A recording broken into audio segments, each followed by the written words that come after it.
diversity in younger children and the Native American Indian community, and they do this by putting in or installing sports in their curriculum. And since we went over the summer, it was a perfect time to go because they built a soccer field there about 2 years ago. And with that field, they also taught nutrition, so they brought the kids out and just had them run around. And what I learned the most from this trip is that sports really does bring people together, and no matter what the conditions or the lifestyle that somebody lives, for me, going out there and seeing all those children, it brought me back to the days when I played as a kid.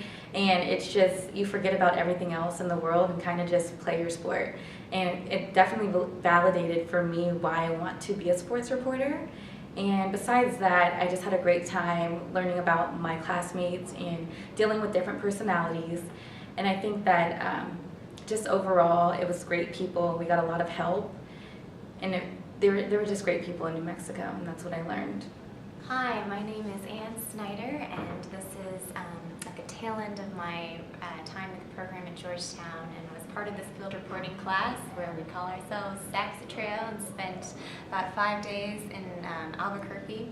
So I was with the class for that part, and then trailed off literally on my own to far northwest New Mexico, Farmington. And I think that one of the main things I've learned is just to trust yourself and follow your nose when you're on the ground. I tend to think probably overly conceptually, and so had done all this research specifically around traditional healing in the Native American community across various tribes specific to New Mexico, and had like a paradigm in my head, and went there and was supposed to profile a traditional healer working in a modern hospital, and the last minute it didn't work out, and so found myself in a setting at the University of New Mexico where there was a conference of indigenous healers from all around the world gathering to trade secrets and talk shop, and found it helpful and was highly encouraged to write a story on it, which I seriously considered, but then kind of had to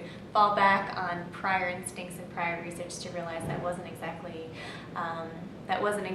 what I wanted to do, but it provided helpful context. So anyways, it just wound up, the whole trip was one of like meeting, sort of following a nose and trying to be creative about meeting the right person that would form that story that would present enough tension, as well as just an interesting character, and realizing that you're there for a limited amount of time, and so everything kind of becomes useful. You have to look at everything almost as either providentially driven, fate driven, so every dinner, every detail along the side of the road, in my case heading up to far rural, the mountainous region, getting caught in a storm, and like every step along the way writing down observations. So my name is Robert Snyder. I am a Georgetown journalism student who is in the field reporting class, and I'm going to talk a little bit about my experience in the field reporting class. So I'm not a journalist by trade. I've never been a journalist. I came in with kind of an open mind, not really knowing what to expect. I think that this class worked really well to kind of teach me the fundamentals of working in a small team, yet remaining independent, and having to focus on a topic, pursue that subject or that personality that you're going to interview, but still have other journalists that you could bounce off of, that you could get help from.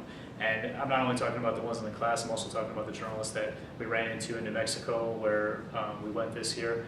The experience was a lot about teamwork for me. Independent of that, I think as a student coming into this program, you can look forward to learning how to take all the core competencies that you've gathered so far and merge them, or kind of like melt them together into one product with the blog, the tweeting, the Storify, which I just learned myself. These things kind of all coalesce at the end of the semester. It's really worth it. So good luck. Hi, I'm Kathleen Rush Hall.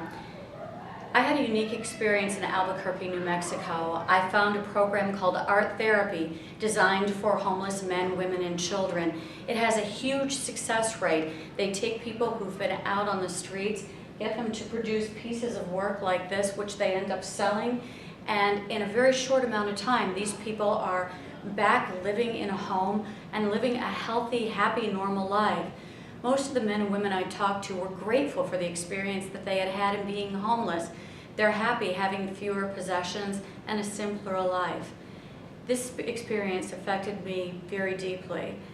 I've wanted to go beyond the minute 30 news package in the newsroom and to do documentaries, to chronicle the changes that are taking place in our country and the things that still need to be changed.